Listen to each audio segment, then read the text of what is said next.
नमस्कार साथियों, स्वागत है आप सभी का सौदा घर के आज के इस नए वीडियो में। साथियों, ये है सवाल जवाब का एपिसोड जहां पर होते हैं आपके सवाल और सौदा घर के जवाब। साथियों, कल है वर्ल्ड फॉरेस्ट डे। आप सभी से रिक्वेस्ट करूंगा कि आप अपना योगदान पर्यावरण में जितना दे सकें उतना जरूर दें। चाहे वो सफाई हो, चाहे वो पेड़ लगाना हो या फिर पेड़ को संभाल के बड़ा करना हो। चलिए सवाल जवाब की शुरुआत करते हैं। पहला सवाल है विजय पांचल जी का। इन्होंने लिखा है, सर नमस्कार, क्या रेडी रेकनर रेट बढ़ने से स्टैंप ड्यूटी बढ़ जाएगा? कई बिल्डर 10% फ्लैट के प्राइस बढ़ने की बात कर रहे हैं। देखिए विजय जी, बहुत अच्छा सवाल है और इससे मिलते जुलते बहुत सारे क्वेरीज हम लोगों को क्वेरी कंसर्न फॉर्म के जरिए भी आ रहे हैं, क्योंकि तमाम जगहों से लोगों को यही फीडबैक आ रहा है कि रेडी रेकनर बढ़ने से क्या प्राइस बढ़ जाएगा, क्या होगा, क्या हमें खरीद लेना चाहिए, क्या हमें रुकना चाहिए। देखिए, इसके ऊपर हमने ऑलरेडी एक वीडियो बनाया हुआ है जिसमें डिटेल में आप लोगों को समझाने की कोशिश की है। उसका लिंक आपको डिस्क्रिप्शन में या फिर आई बटन पे भी उसको चला देते हैं, वहां से आप देख सकते हैं। फिर भी थोड़े मैं यहाँ पे आप लोगों को बता देता हूँ कि अब अगर आप देखें तो ये सवाल और ये चीजें क्यों चलना चालू हो चुकी हैं, क्योंकि मार्च खत्म होने को आ चुका है।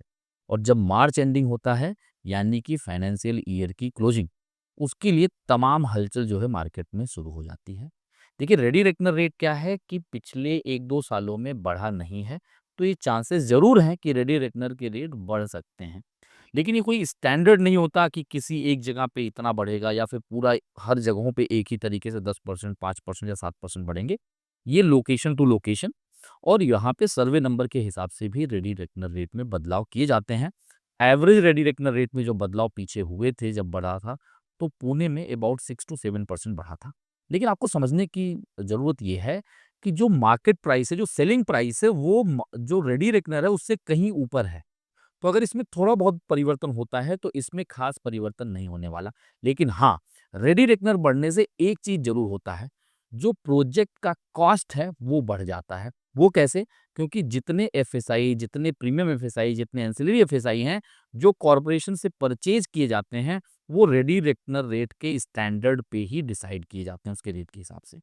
यानी कि कोई नया प्रोजेक्ट आ रहा होगा, कोई प्रोजेक्ट में अगर रिवीजन है, तो उसमें प्रोजेक्ट कॉस्ट कुछ हद तक बढ़ सकती है। यानी इसका डायरेक्ट इम्पैक्ट आपके ऊपर नहीं आता है, लेकिन अगर प्रोजेक्ट कॉस्ट बढ़ता है, तो डेवलपर यही चाहेगा कि इसका बर्डन कहीं न कहीं जो है बायर पे ट्रांसफर कर दिया जाए। लेकिन ये बहुत बड़ा अमाउंट नहीं होता है।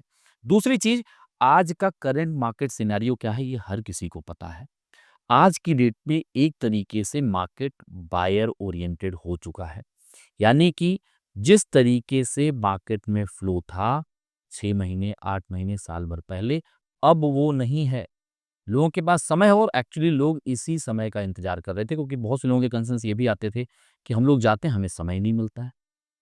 आप बताते हैं कि टोकन ले लो और टोकन लेने के बाद एक सर्टेन डेट को आइए, उस दिन हमें कुछ भी जो है सेलेक्ट करने का मौका नहीं दिया जाता है। प्राइस नेगोशिएशन की बात तो छोड़ दीजिए। लोग यही कहते हैं, सर आप फटाफट इसे बुक करें, क्योंकि अगले काउंटर पे भी बुकिंग चालू है और अगर आप डिसाइड नहीं करेंगे तो हो सकता है कि आपकी चॉइस की यूनिट निकल जाए। यानी एक अर्जेंसी क्रिएट की जाती है, फोमो क्रिएट होता है और उसके चक्कर में आप लोग खरीद लेते थे। अब वो मौका नहीं है। अब कहीं न कहीं बायर के पास, आपके पास समय है कि आप इवैल्यूएट कर सकते हैं, जाके बात कर सकते हैं, चीज़ों को समझ सकते हैं। नेगोशिएशन के लिए भी आपको समय मिलता है। तो आप ये मान के चलिए, अगर रेडी रेकनर रेट बढ़ भी जाता है तो इससे डायरेक्ट इम्पैक्ट आपको कुछ भी नहीं होने वाला। हाँ, अगर मार्केट प्राइस, सेलिंग प्राइस जो है वो कम होता और रेडी रेकनर इससे ऊपर होने वाला हो, तो आपको इस पे जाके स्टैम्प ड्यूटी भरना है। क्योंकि आप ऑलरेडी जो है स्टैम्प ड्यूटी जो भरने वाले हैं, वो मार्केट रेट पे ही भरने वाले हैं। यानी जिस प्राइस पे आपको सेल किया जा रहा है, उससे जो रेडी रेकनर रेट है, सर्कल रेट है, गवर्नमेंट का रेट है, वो काफ़ी नीचे है। तो अगर ये थोड़ा बहुत बढ़ भी जाए, तो ये इम्पैक्ट रहेगा। लेकिन जैसा हमने आपको बताया, प्रोजेक्ट कॉस्ट में थोड़ा बहुत जो है इंक्रीमेंट ज़रूर होता है, जिसके चलते उसका ओनर्स जो है बायर में ट्रांसफ़र किया जाता है। लेकिन करंट मार्केट सिनेरियो के हिसाब से यह भी उम्मीद नहीं कि ये हो जाए। लेकिन एक चीज़ ज़रूर है कि इसे जो है डेवलपर या सेल करने वाले इस तरीके से यूज़ कर रहे हैं कि आप फटाफट डिसीजन ले लो, उनकी मार्च क्लोजिंग अच्छी हो जाए। कई जगहों पे, कई गोदामों में आग भी लगते हैं मार्च एंडिंग के पहले। ऐसा क्यों किया जाता है? आपको पता है, टैक्सेशन को लेके तमाम जो है हथकंडे अपनाए जाते हैं, उसका एक पार्ट होता है। तो इन सब चीज़ों के चक्कर में मत पड़िए। हाँ, ये ज़रूर हो सकता है कि आपको कई डेवलपर कह रहे होंगे कि आप 1 अप्रैल से आएँगे तो रेट हमारा बढ़ जाएगा। और ऐसा भी हो सकता है कि अगर आप नहीं खरीदे रहेंगे और आप जाएँगे चेक करने, तो वो जो रेट बढ़ाने की बात किया था, वो बढ़ा भी दे कॉस्ट शीट पे। पर कॉस्ट शीट पे रेट बढ़ा देने से रेट बढ़ने वाला नहीं है, क्योंकि अब मार्केट वैसा नहीं जैसे मैंने आपको बताया पहले था। तो वो कहीं न कहीं दिखाने के लिए और जिन लोगों ने उनकी बातों पर भरोसा करके ले लिया है, उनके लिए तो रेट बढ़ाना ही पड़ेगा, दिखाना ही पड़ेगा, उनको जस्टिफ़ाई करना पड़ेगा, देखिए हमने रेट तो बढ़ा दिया।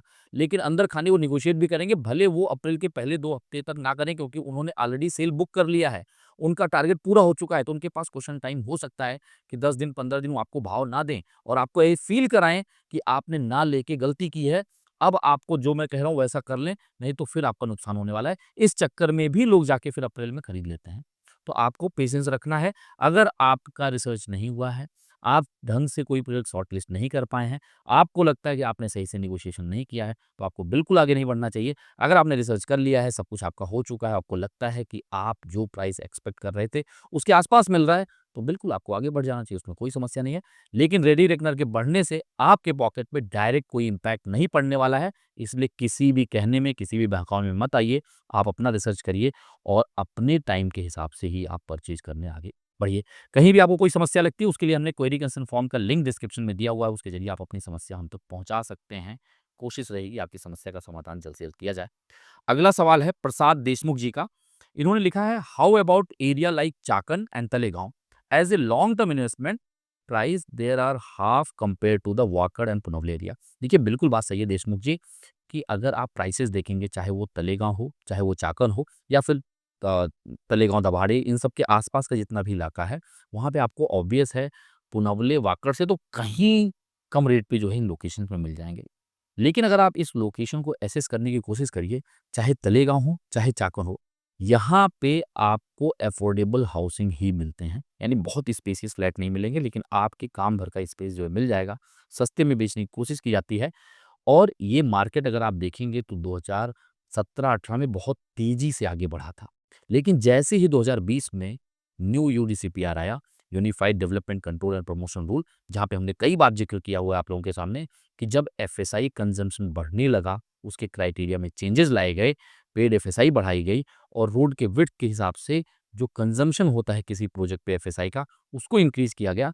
तो जो डेवलपर्स ने ये सोचा था कि आज मैं सिटी के आसपास के एक प्रोजेक्ट को बना के यहाँ पे जो प्रॉफ़िट ले रहा हूँ, ले चलते हैं इसे आउटस्कर्ट में सस्ते लैंड पार्सल पे निवेश कर देते हैं और वहाँ फिर बना के बेचेंगे। क्योंकि एक तरीके से हॉरिज़ॉन्टल ग्रोथ जो है आपका हो रहा था और उनका सोचना उस समय के हिसाब से अच्छा था। लेकिन एक बार जब हाई राइज़ न्यू नॉर्म हो चुका है, जहाँ पे एफएसआई कंज़म्पशन बढ़ चुका है जैसे मैंने आपको बताया, जहाँ पहले 7 माले, 10 माले, 15 माले की बिल्डिंग बनती थी, आज वहाँ आसानी से 25, 30, 35 इवन 45-50 माले तक की भी बिल्डिंग जो है सैंक्शन हो रही हैं।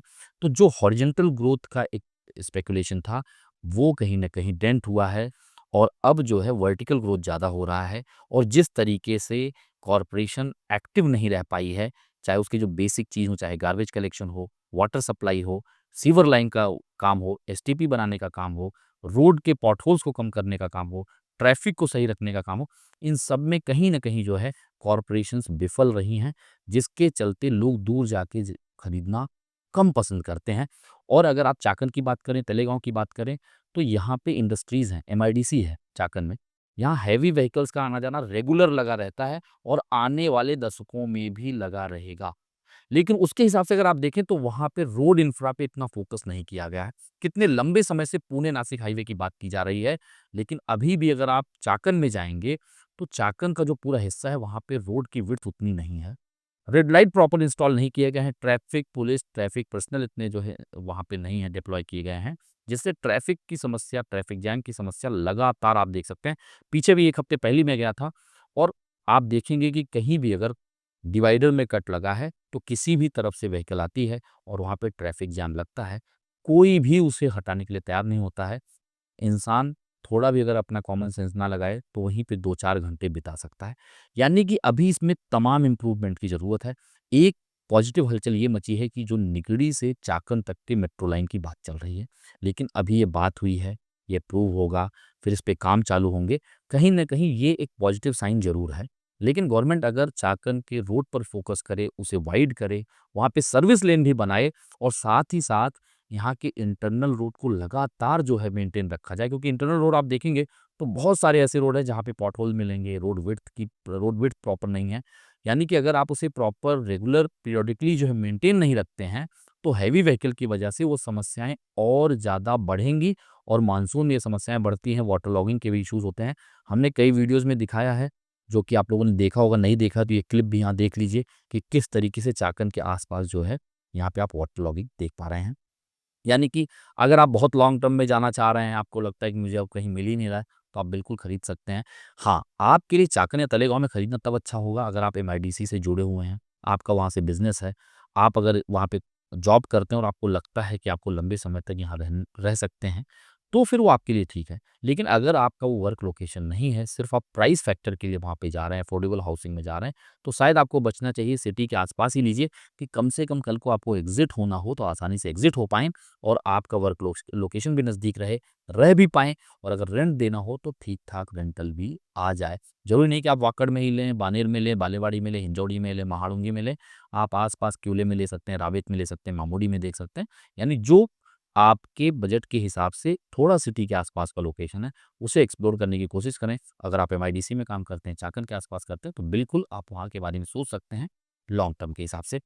आगे चलते हैं, गोपाल श्रोते जी हैं, इन्होंने लिखा है, how much is minimum side margin between two building 38 metre high tower both facing each other, that is all windows are facing face to face.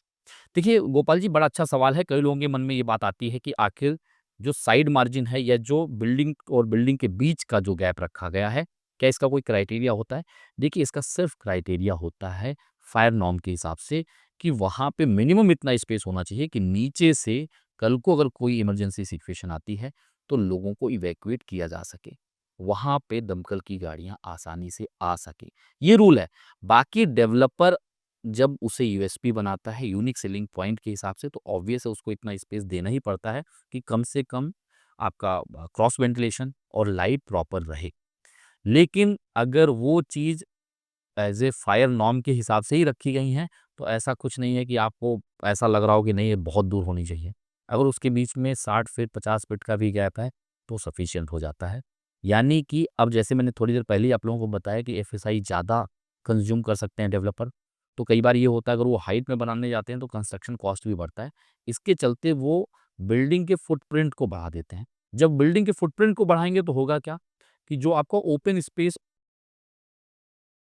Built up area का जो रेशियो वो कम हो जाता है। यानी ओपन स्पेस जो आपका वो कम हो जाएगा, क्योंकि आप मल्टीपल बिल्डिंग्स ला रहे हैं और मल्टीपल बिल्डिंग लाने के चक्कर में कई बार जो उनके बीच का मार्जिन होता है, उसमें भी कॉम्प्रोमाइज़ करना पड़ता है। तो ये तो ऐसी बात है कि इसमें कोई रूल की बात नहीं, जो फायर नॉर्म की चीज़ थी वो मैंने आपको बता दी। आप उसी समय जब आप खरीद रहे हैं तो आप देख लें कि सामने कौन-सी बिल्डिंग है, किस डायरेक्शन में लेना चाहिए। कई बार आप देखेंगे अमूमन जो आपके एमेनिटीज़ हैं वो नॉर्थ डायरेक्शन में रखे जाते हैं स्ट्रैटेजिकली। मैक्सिमम प्रोजेक्ट्स में आप देखेंगे, सोचिए क्यों? क्योंकि नॉर्थ डायरेक्शन से कोई नॉर्दर्न विंड नहीं चलती, नॉर्थ डायरेक्शन में सन नहीं जाता है, यानी वहाँ लाइट और वेंटिलेशन कहीं न कहीं थोड़ा कम होता है। तो वहीं पे ही जो है आपके एमेनिटीज़ बनाए जाते हैं, जिससे लोग एमेनिटी फेसिंग के चक्कर में ज़्यादा प्राइस भी दें या फिर ज़्यादा प्राइस देख के उनको लगे कि ये प्रीमियम है और उसे लेने की तरफ बढ़ें और वो जल्दी बिके।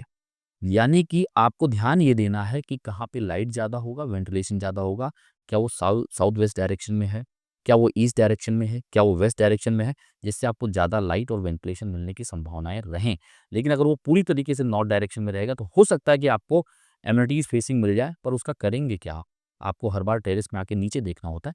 तो इन बातों का ध्यान जो है आप रखिए, वास्तु के साथ-साथ टेक्निकली उस बिल्डिंग के अगल-बगल क्या आने वाला है, वो अगर आप ध्यान दे के खरीदेंगे, तो लॉन्ग टर्म में आपके लिए अच्छा होगा और एग्ज़िट करना भी आसान होगा। अगले सवाल की तरफ बढ़ते हैं।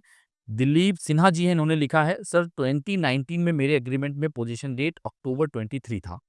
उसके बाद कोविड आया, तो फ़ोर्स मेजर के कारण एक्सटेंशन मिला। फिर उसके बाद भी एक्सटेंशन लिया गया। क्या मैं रिफंड क्लेम कर सकता हूँ?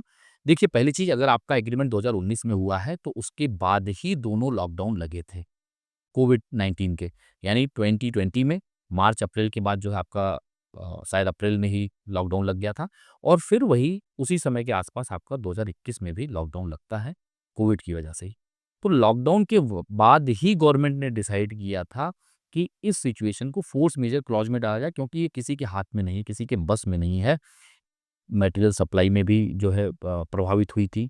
इसके साथ-साथ जो लेबर रहते हैं कंस्ट्रक्शन के लिए वो भी कम हुए थे, क्योंकि वो अपने होम टाउन की तरफ जो है चले गए थे। तो इन सब के को देखते हुए कहीं न कहीं इसे फोर्स मेजर में डाला गया। तो यहाँ पे जो एक्सटेंशन दिए गए वो 2020 के पहले लॉकडाउन के बाद 6 महीने का एक्सटेंशन दिया गया और 2021 में भी 6 महीने का एक्सटेंशन दिया गया।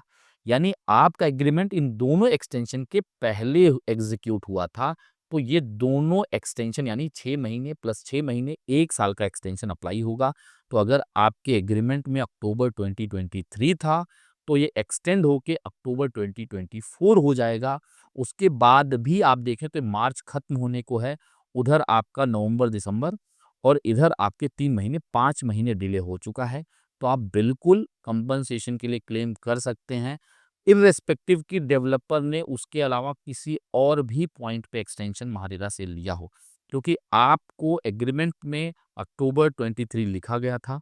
फोर्स मेजर के चलते जो 6-6 महीने यानी कि 1 साल का एक्सटेंशन मिला उसे आप जोड़ लीजिए, तो आप उनसे क्लेम कर सकते हैं कि भाई आप अक्टूबर के बाद से जो 5 महीने 6 महीने का डिले हो रहा है उसका हमें कंपनसेशन दें। इसका रिटन कम्युनिकेशन करिए मेल पे। रिस्पॉन्स का इंतज़ार करिए। अगर वो तैयार हो जाते हैं, कंपनसेशन में आप लोग नेगोशिएट करके एक पेज पे आ रहे हैं तो बहुत अच्छी बात है। नहीं आ रहे हैं तो फिर आपको महारेरा कंप्लेंट करना चाहिए, या फिर कई बार ऐसा होता है कि आपका पोज़ीशन आ रहा है, तो डेवलपर आपको पोज़ीशन देते हैं और उसमें साइन करा के ले लेते हैं कि कोई भी ऑब्लिगेशंस नहीं रह गया है। आप फ्यूचर में किसी भी तरह का केस नहीं कर सकते हैं। ऐसे केस में आप साइन करिए, पोज़ीशन ले लीजिए, उसके बाद भी आप केस कर सकते हैं। और कहीं न कहीं कोर्ट में कई बारी हाई कोर्ट से भी ऑर्डर आया हुआ था कि अगर बायर को फ्लैट पोज़ीशन पे नहीं मिल रहा है और वो जो है कंपनसेशन लेने के लिए जाके कंपनसेशन के लिए फाइट करे महारेरा में, फिर या तो हायर कोर्ट में जाए उसे डिप्लॉय करने के लिए, तब तक तो ना तो उसके हाथ में घर है, इसकी ईएमआई चालू है और अगर वो रेंट पे रह रहा है तो रेंट भी चालू है। ऐसे केस में अगर बायर पोज़ीशन ले लेता है और किसी पेपर पे या किसी एग्रीमेंट पे या किसी क्लॉज़ पे वो साइन कर देता है, तो वो चीज़ एक तरीके से वैलिड नहीं मानी जाएगी। अगर डेवलपर ने डिले किया है और वो वैलिड रीज़न नहीं थे, तो उसको कंपनसेशन देना ही होगा। तो अगर पोज़ीशन आ रहा है आपसे किसी तरीके से ज़बरदस्ती कि इसके अलावा हम पोज़ीशन ही नहीं देंगे, तो आप साइन करके पोज़ीशन ले लीजिए, फ्लैट आपके हाथ में आ जाएगा और उसके बाद कंपनसेशन के लिए क्लेम करिए। अगर आस-पास है पोज़ीशन तो। अगर आपको लग रहा है अभी फर्दर काफ़ी डिले होने वाला है, तो आप इमीडिएट अगर डेवलपर तैयार नहीं होता है, मेल भेजने के बाद भी, तो आप कंप्लेंट के लिए आगे बढ़ सकते हैं। अगले सवाल की तरफ बढ़ते हैं। महेश कोड़ी जी हैं, इन्होंने लिखा है, sir please tell us about part OC whether we can reject it. देखिए महेश जी, इसे रिजेक्ट नहीं किया जा सकता है, क्योंकि अगर आप देखें तो जितने भी प्रोजेक्ट होते थे पहले, यानी अभी तो 6 महीने 8 महीने पहले एक महारेरा ने एक सर्कुलर निकाला, जहाँ पे वन प्रोजेक्ट वन रेरा की बात की गई, यानी कि आने वाले समय में आप जितने भी बिल्डिंग लाने वाले हैं, उसकी सैंक्शनिंग आप अभी ले लीजिए, एक महारेरा नंबर ले लीजिए और कुछ हद तक अगर उसमें रिवीजन होते हैं, तो उसी महारेरा नंबर के अंदर ही वो रिवीजन ऐड होते जाएँगे। लेकिन पहले कैसा होता था कि एक बिल्डिंग का रेरा नंबर 1 हो जाता था, उसकी सैंक्शनिंग ले ली गई, उसका पोज़ीशन डेट सर्टेन हो गया, फिर 6 महीने बाद एक और बिल्डिंग लॉन्च की गई, फिर 8-10 महीने बाद, 6 महीने बाद 1-2 टावर और लॉन्च किए गए, यानी कि उसी एक प्रोजेक्ट में मल्टीपल रेरा होते थे और उनका पोज़ीशन टाइमलाइन भी मल्टीपल होता था, जैसे-जैसे प्रोजेक्ट लॉन्च होते थे, जैसे-जैसे बिल्डिंग उनमें लॉन्च होती थी। तो अगर वो लॉन्च का टाइम ही डेविएट हो रहा है, अलग-अलग है, तो ज़ाहिर-सी बात है उनका पोज़ीशन भी अलग-अलग आएगा। और टेक्निकली जो उन्होंने महारेरा में डेट दिए हैं, उसके आस-पास अगर उनका पोज़ीशन आ रहा है, उसके बाद भी आ रहा है, तो वो पर्टिकुलर उस महारेरा नंबर के अगेंस्ट जो बिल्डिंग है, उसी का ओसी लेंगे। लेकिन वो पूरे प्रोजेक्ट को जो है कंप्लीट तो कर नहीं रहे हैं, इसलिए उनको जो ओसी मिल रहा है, वो पार्ट ओसी मिल रहा है, क्योंकि एक इंडिविजुअल टावर का लिया जा रहा है। बाद में वो एमलगेमेट होके एपेक्स बॉडी बनेंगी और वो फिर एक सोसाइटी के अंतर्गत आ जाएँगी, जब तक कि लास्ट टावर का ओसी ना आ जाए। तो आप इसे रिजेक्ट तो नहीं कर पाएँगे, क्योंकि उसी के हिसाब से उन्होंने महारेरा सैंक्शनिंग ली थी और उसी चीज़ को एक्सेप्ट करके आपने एग्रीमेंट एग्ज़ीक्यूट किया था। और अगर वो ओसी पार्ट ओसी आया है और आपको उस बिल्डिंग में वो पोज़ीशन देने के लिए तैयार हैं, तो आप बिल्कुल चेक करके कुछ भी फ़ॉल्ट है तो उसे आप डेवलपर से सही कराएँ और आप उसका पोज़ीशन लेके उसमें इंटीरियर वर्क बाकी चीज़ें करा सकते हैं, क्योंकि वो अब ऑक्यूपाई करने के लिए तैयार है। इसीलिए वो पार्ट ओसी आ रहा है, क्योंकि एक-एक बिल्डिंग के सैंक्शनिंग लिए गए थे या क्लब में 1 या 2-2 बिल्डिंग को जो है लिया गया होगा। यही कारण है कि वहाँ पे पार्ट ओसी करके आ रहा है, ना कि फुल ओसी। कई बार ऐसा भी होता है कि एक ही प्रोजेक्ट में कई बार बड़ा जो लेआउट होता है वो 40 एकड़ का है, 30 एकड़ का है, 50 एकड़ का है और उसको डिवाइड करके पहले तो पूरे लेआउट को फुल लेआउट में वो डिज़ाइन कर लेते हैं कि यहाँ पे ये सेगमेंट लाएँगे, यहाँ पे एमेनिटी स्पेस होगा जो कि कॉर्पोरेशन को दिया जाएगा, यहाँ पे एसटीपी होगा, यहाँ पे माड़ा हाउसिंग अगर क्राइटेरिया है तो यहाँ पे रखे जाएँगे। वो चीज़ें वो डिज़ाइन कर लेते हैं और उसके बाद आपको एक सेगमेंट डिलीवर कर दिया जाता है। तो कई बार अगर उस एक सेगमेंट में 5-6 टावर और पूरे भी डिलीवर किए जा रहे हैं, तो भी उसका पार्ट ओसी आता है क्योंकि that land parcel is a part of full layout. इसकी वजह से उसको पार्ट ओसी मिलता है, तो भी आप पार्ट ओसी जो है उसका ले सकते हैं, सोसाइटी फॉर्म हो जाएगी। अब इसके बाद आप जो है क्लेम कर सकते हैं डीम्ड कन्वेंस के लिए, अगर कन्वेंस के लिए तैयार नहीं होता है तो वो नहीं होगा तैयार, क्योंकि पूरे लेआउट का एक हिस्सा है वो। लेकिन अब वहाँ कोऑपरेटिव हाउसिंग सोसाइटी बन चुकी है, अब उसका ये अधिकार है कि उसके वो डीम्ड एग्रीमेंट का डीम्ड जो है बात करे कि भाई अब मुझे आप इसकी सैंक्शन दीजिए। क्योंकि वो उसका पार्ट है तो डीम्ड कन्वेंस के लिए वो अप्लाई कर सकते हैं और उसके बाद जो है वो पूरा राइट जो है उस लैंड पार्सल को वो हाथ में आ जाता है। वैसे ये अलग सवाल में जो है इसका जवाब मैंने ऑलरेडी दिया हुआ है। आपका जो सवाल है कि पार्ट ओसी क्या रिजेक्ट कर सकते हैं, नहीं कर सकते हैं क्योंकि वो एक हिस्सा है उसका। उम्मीद करते हैं साथियों आप सभी को सौदा घर का प्रयास पसंद आ रहा होगा। यदि पसंद आ रहा है तो वीडियो को लाइक शेयर करने के साथ-साथ अपने चैनल को सब्सक्राइब कर लें, जिससे आपको तमाम इन्फॉर्मेशंस मिले और हमें मिले आपका आशीर्वाद और प्रोत्साहन। जल्द मिलेंगे एक नई वीडियो के साथ, एक नई इन्फॉर्मेशन के साथ। तब तक के लिए धन्यवाद। नमस्कार।